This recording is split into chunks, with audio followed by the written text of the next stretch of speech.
আল্লাহ আমার রব, এই রবি আমার সব। দামে দামে তন মনে তারি অনুভব। তোমার দুনিয়াতে আমি যেদিকে তাকাই, অথই নিয়ামতে ডুবে আছি সবাই। পাক পাখালির গানে শুনি তসবিহ কালো রব, তসবিহ কালো রব। আল্লাহ আমার রব, এই রবি আমার সব। আসসালামু আলাইকুম প্রিয় দর্শক, আপনারা কেমন আছেন? সবাই ভালো থাকুন, সেটা আমাদের একান্ত কামনা। শুরু হলো আপনাদের প্রশ্ন নিয়ে আপনাদের এই প্রিয় অনুষ্ঠান আপনার জিজ্ঞাসা। আপনাদের সাথে আছি আমি জয়নুল আবেদিন আজাদ। আজকেও আপনাদের প্রশ্নের জিজ্ঞাসার জবাব দিচ্ছেন বিশিষ্ট আলেম ডক্টর মোহাম্মদ সাইফুল্লাহ। আসসালামু আলাইকুম ওয়া রাহমাতুল্লাহি ওয়া বারাকাতুহু। প্রিয় দর্শক, চলুন তাহলে জিজ্ঞাসার জগতে। শুরুতেই একটি চিঠি, এটি পাঠিয়েছেন আয়েশা খাতুন, মধ্য বাড্ডা, ঢাকা থেকে। আপনি লিখেছেন, তামাক, জর্দা, সিগারেট, গুল এগুলো খাওয়া কি হারাম? কেউ কেউ বলেন গুল ব্যবহার করা মুবাহ। ধন্যবাদ আপনাকে। আসলে গুরুত্বপূর্ণ একটি প্রশ্ন করেছেন, যেহেতু আমাদের সমাজের মধ্যে এটি এমনভাবে ব্যাপকতা লাভ করেছে যে আমরা মনে করি যে এটা আমাদের জীবন। এগুলো না খেয়ে পারেন না। জর্দা আর সাদা যেটাকে বলা হয় তাকে, এগুলো তো না হলেই নয়, বরং কোথাও কোথাও এগুলোকে সুন্নতি তরিকা হিসেবে গ্রহণ করা হচ্ছে। ফলে এই বিষয়টি আমাদের খুব ভালো করে জানা দরকার। তামাক, জর্দা, গুল, সিগারেট, এরপরে আরেকটি কি বলেছেন, এই যেগুলো আপনি উল্লেখ করেছেন সবগুলোর উৎস একটাই, সবগুলোর কিন্তু মূল একই জিনিস। সবগুলোর মূল হচ্ছে মূলত তামাক পাতা। এবং এই তামাক পাতা যেটি এটা এত বিষাক্ত একটি পাতা যে এই পাতা গরু ছাগল পর্যন্ত খায় না। এবং এই পাতা যেই ভূখণ্ডে বা যে জমিনে 3 বছর চাষাবাদ করা হয়, এর পরের বছর সেখানে কোনো ফসল হয় না। মাটির উর্বরতা শক্তি পর্যন্ত নষ্ট হয়ে যায়।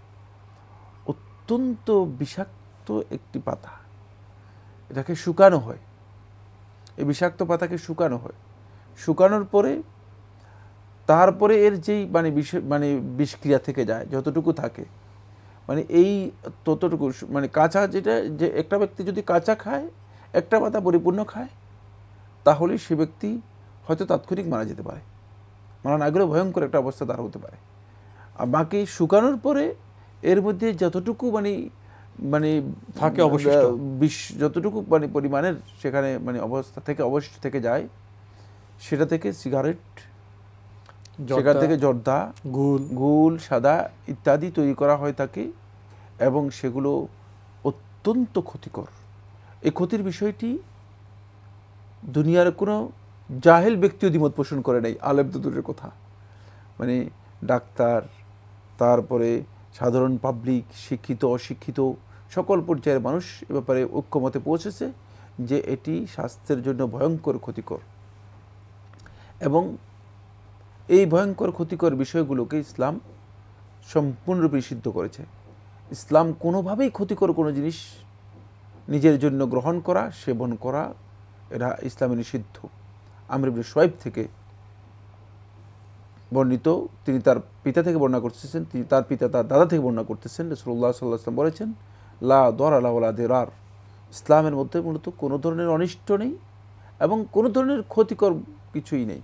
ক্ষতি করার মতো কোনো কিছু কেউ নিতে পারবে না।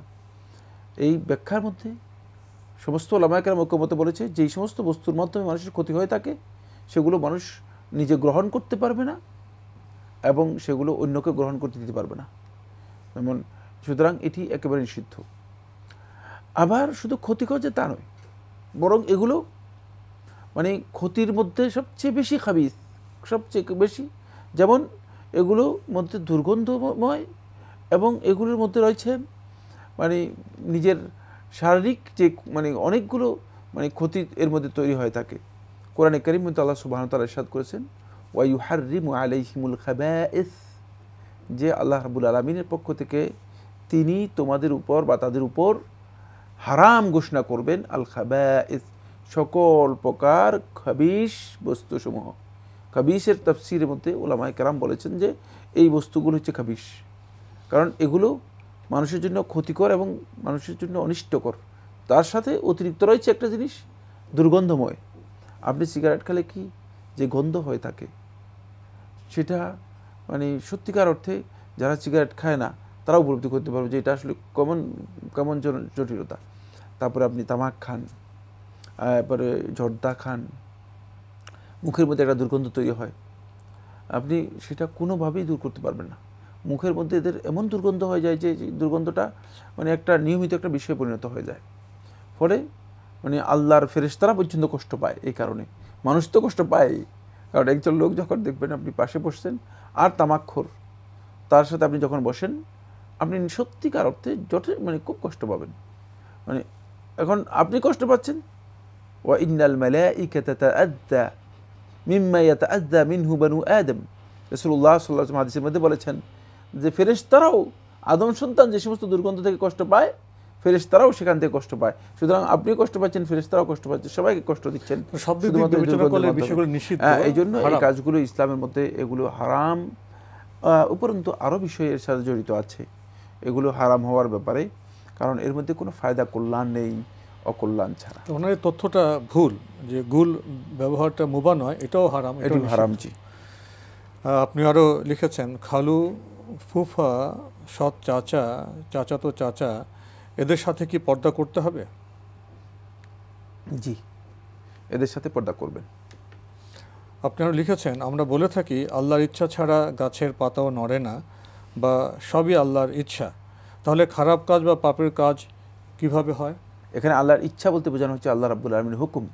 আল্লাহ তাআলার হুকুমটি ইচ্ছা নয়। হুকুম আর ইচ্ছা এক জিনিস নয়, আমাদের এই বক্তব্যে ভুল আছে। হুকুম এবং ইচ্ছা এক জিনিস নয়। আর এখানে হুকুমটা হচ্ছে আল্লাহ রাব্বুল আলামিনের হুকুম দুই প্রকার। একটা হচ্ছে হুকুম কাউনি, সৃষ্টিগতভাবে যেই মানে নির্দেশ আল্লাহ রাব্বুল আলামিন দিয়েছেন, সৃষ্টিগতভাবে বস্তুর নির্দেশ আল্লাহ রাব্বুল আলামিনের পক্ষ থেকে হয়। আর একটা হচ্ছে হুকুম শারঈ, আল্লাহ রাব্বুল আলামিন যেই মানে হুকুম দিয়ে থাকেন, এই হুকুমটা যেটা আল্লাহ তাআলা পছন্দ করেছেন, এটা আল্লাহ সুবহানাহু ওয়া তাআলা পছন্দ করেন না, কিন্তু হুকুম দিয়ে থাকেন যেহেতু মানুষ এই কাজে প্রবৃত্ত হয়, এই কাজ করার জন্য মানুষ নিজেকে উদ্যোগ নিয়ে করে থাকে। ফলে মানুষ যখন এখতিয়ার করে তখন এই কাজটি সংগঠিত হয়ে যায়, হয় আল্লাহ রাব্বুল আলামিনের হুকুমে। এবং এই কাজটি খারাপ হওয়ার কারণে মানুষ এর জন্য মানে দায়ী থেকে যাবে, যেহেতু আল্লাহ তাআলা এটা পছন্দ করেননি। কেউ ভালো কাজ করতে চাইলে আল্লাহ বাধা দেন না, কেউ মন্দ কাজ করতে চাইলেও আল্লাহ বাধা দেন না। কাজটি সম্পন্ন হওয়ার ক্ষেত্রে আল্লাহর অনুমোদন প্রয়োজন। অনুমোদন সেটা হুকুমটা সেই ধরনের অনুমোদন নয়, কিন্তু কাজ যে করবেন তিনি দায়ী হবেন। জি। আরও লিখেছেন আমরা যখন কাউকে স্মরণ করি বা তাকে নিয়ে আলোচনা করি, ঠিক তখনই যদি সেই ব্যক্তি চলে আসেন, আমরা তখন বলি আপনি অনেক দিন বাঁচবেন। এই কথাটা বলা কতটুকু যুক্তিসঙ্গত? যুক্তির নামগন্ধ নেই, সঙ্গত দূরের কথা। এখানে যুক্তি আমাদের কুসংস্কারের মধ্যে অন্তর্ভুক্ত।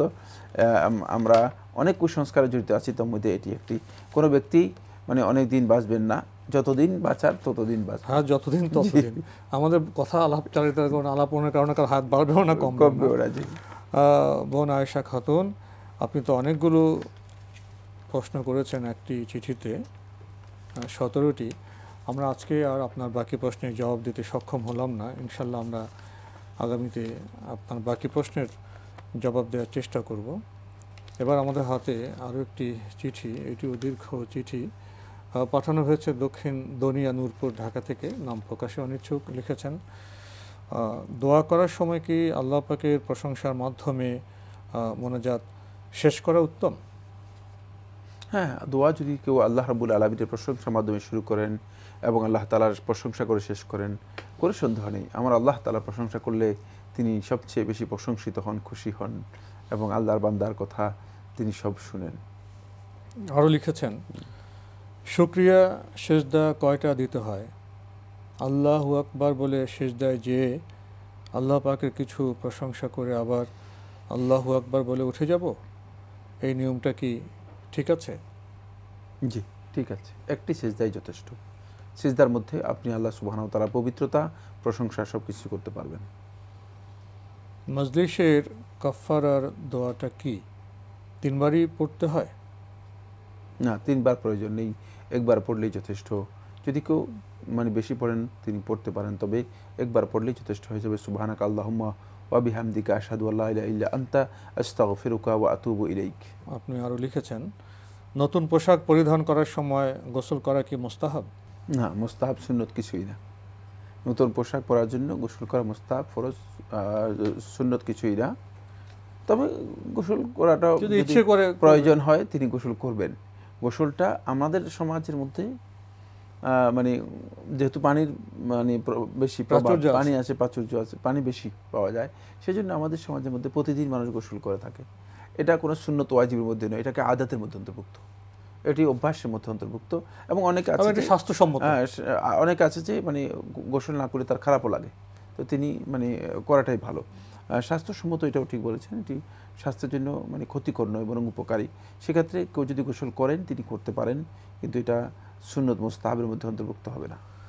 আপনি আরও লিখেছেন, যে জন্তুর কান জন্ম হতেই নেই তার কুরবানি হয় না, এ কথা কি ঠিক? এই মাসআলার মধ্যে আলেমের দ্বিমত রয়েছে, তবে একদল উলামায়ে কেরাম বলেছেন যে জন্ম থেকে জানা না থাকলে তাহলে তার কোরবানি হতে পারে।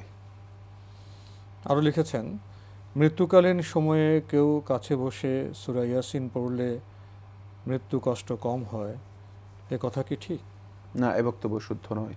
সূরা ইয়াসিন যদি কেউ মানে মৃত ব্যক্তির কাছে পড়েন, তেলাওয়াত করেন, তাহলে তার মৃত্যু কষ্ট কম হবে মর্মে যে বর্ণনাটি উল্লেখ করা হয় তাকে এটি মিথ্যা, হাদিসের নামে জালিয়াতি। আপনি আরও লিখেছেন, হায়েত যদি ইফতারের 5-6 বা 3-4 ঘন্টা পূর্বে হয় তবে কি বাকি সময়টুকু না খেয়েই থাকতে হবে? না, কোনো দরকার নেই, বাকি সময়টুকু না খেয়ে থাকার কোনো দরকার নেই, খেয়ে ফেলতে পারবেন, যেহেতু তার রোজা রাখার আর কোনো দরকার নেই, সুযোগ নেই। তিনি ইচ্ছা করলে মানে তিনি খেতে পারেন, তার রোজা নষ্ট হয়ে গিয়েছে। আপনি আরও লিখেছেন, আতর কখন ব্যবহার করতে হাদিসে নিষেধ করা হয়েছে? এটা কি শরীরের নির্দিষ্ট কোনো অঙ্গে লাগাতে হয়?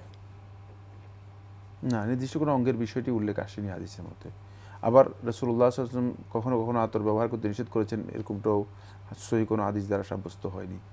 আতর মূলত সুগন্ধি হিসেবে ব্যবহার করা হয়, তাকে সুগন্ধি ব্যবহার করা যায়, তবে নারীরা আতর ব্যবহার করবে না যদি যখন তারা বাইরে বের হয়, যেহেতু এর মাধ্যমে লোকসমাগম, বাহিরে যাবে, মার্কেটে যাবে অথবা কোথাও যাবে, তাদের আতর ব্যবহার করা হারাম। এই জন্য যেহেতু সেখানে যে কোনো ধরনের ফিতনা তৈরি হতে পারে, তো দৃষ্টি আকর্ষিত হতে পারে, যার কারণে এটি নিষেধ করা হয়েছে। তবে হজের সময় তো আতর ব্যবহারের সেখানে বিধিবিধান আছে। সেটা হজের তো মানে আতর মানে ইহরামের পর থেকে আতর ব্যবহার করা সম্পূর্ণ নিষিদ্ধ।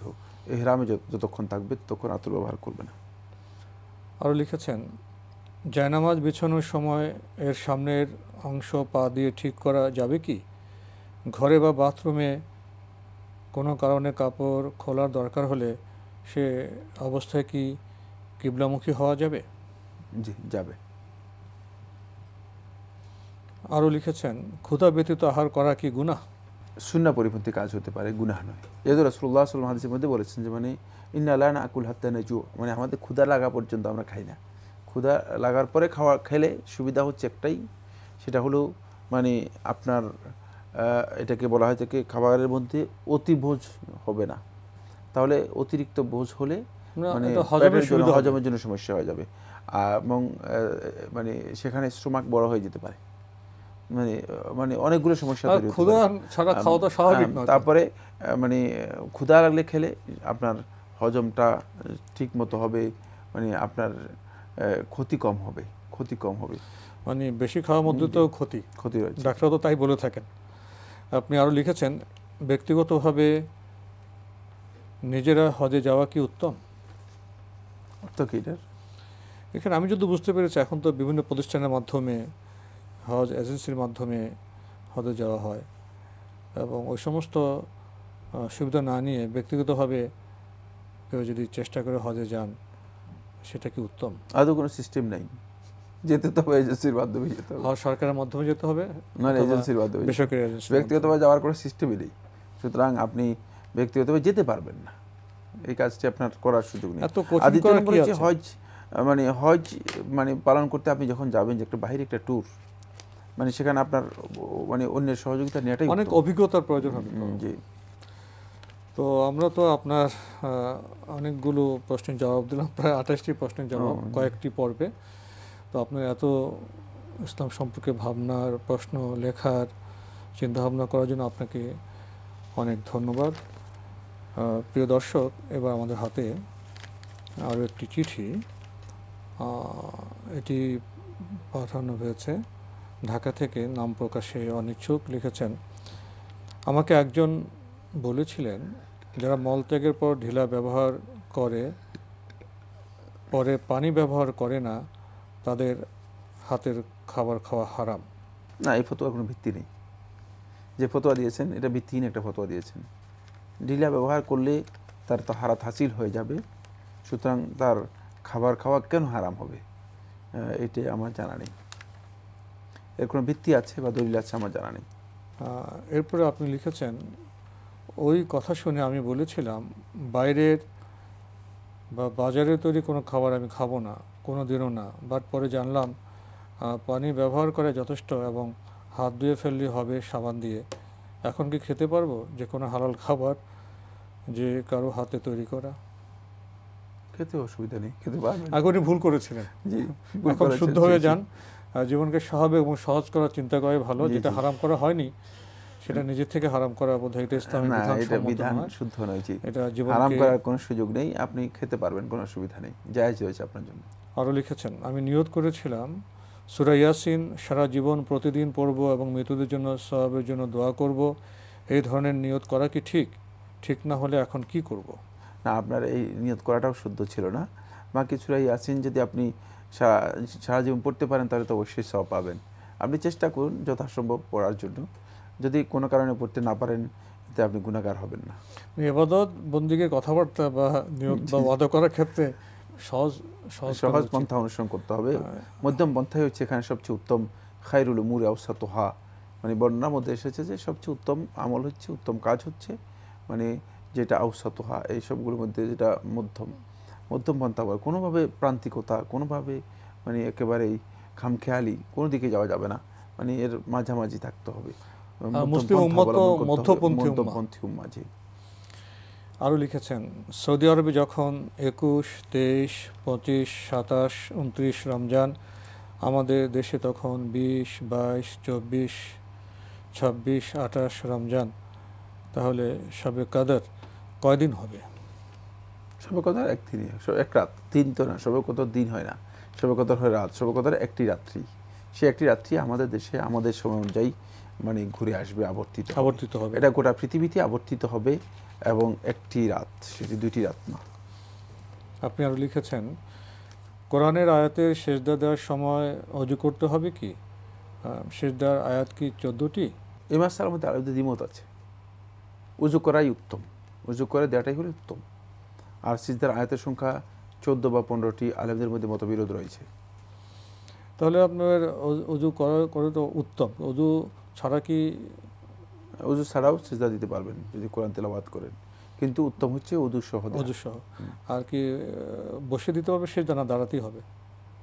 না, সিজদা আপনি সিজদা দিলেই যথেষ্ট। বসা অবস্থায় দিতে পারেন, দাঁড়িয়ে অবস্থায় দিতে পারেন। পুরুষদের ব্যবহৃত গোসল, অজুর পানি, খাবার কি মহিলারা ব্যবহার বা খেতে পারবে? এবং মহিলাদের ব্যবহৃত পানি ও খাবার পুরুষরা ব্যবহার ও খেতে পারবে? পুরুষদের ব্যবহৃত অজুর পানি মানে তহারাতের জন্য মহিলারা ব্যবহার করতে পারবে না। ব্যবহৃত পানি এর তহারাত হাসিল হয় না। এমনি অন্য কাজে ব্যবহার করতে পারবে, তহারাতের জন্য নয়। যেমনিভাবে মহিলাদের ব্যবহৃত পানি পুরুষরা তহারাতের জন্য ব্যবহার করতে পারবে না, উজু এবং গোসলের জন্য ব্যবহার করতে পারবে না, তবে এমনি প্রয়োজনীয় কাজে ব্যবহার করতে পারে, সেটি জায়েজ রয়েছে, ব্যবহার করতে পারবে। আর খাবার, পুরুষদের ব্যবহৃত খাবার মহিলারা খেতে পারবে, মহিলাদের ব্যবহৃত খাবার পুরুষরা খেতে পারবে, তবে সেখানে রুচির বিষয় রয়েছে। নাপাক না হয়ে থাকে, তাহলে নষ্ট না হয়ে থাকে, এটি খাওয়া জায়েজ রয়েছে। তো আজকে আমাদের এখানে শেষ করতে হচ্ছে। আপনাকে অনেক ধন্যবাদ। আপনাকে অবশ্যই ধন্যবাদ। প্রিয় দর্শক, আপনারা হয়তো লক্ষ্য করেছেন, জীবন নানা সম্পর্ক সূত্রে গঠিত, প্রশ্ন অনেক, জবাব বিশাল। তাই আজীবন আমাদের জেনে যেতে হবে আলোকিত পথে চলার এইটাই বিধান। চিঠি লিখুন, প্রশ্ন পাঠান আমাদের ঠিকানায়। পরিচালক আপনার জিজ্ঞাসা, এনটিভি, বিএসসি ভবন, 7ম তলা, 102 কাজী নজরুল ইসলাম এভিনিউ, কারওয়ান বাজার, ঢাকা 1215। আপনারা ইমেলও করতে পারেন। আমাদের ইমেল অ্যাড্রেস আপনার জিজ্ঞাসা @ntvbd.com। প্রিয় দর্শক, আপনারা আমাদের অনুষ্ঠানে এনটিভি অনলাইনেও দেখতে পারবেন। ভিজিট করুন www.ntvbd.com। দর্শক, আপনারা সবাই নিরাপদে থাকুন শান্তিতে। আসসালামু আলাইকুম।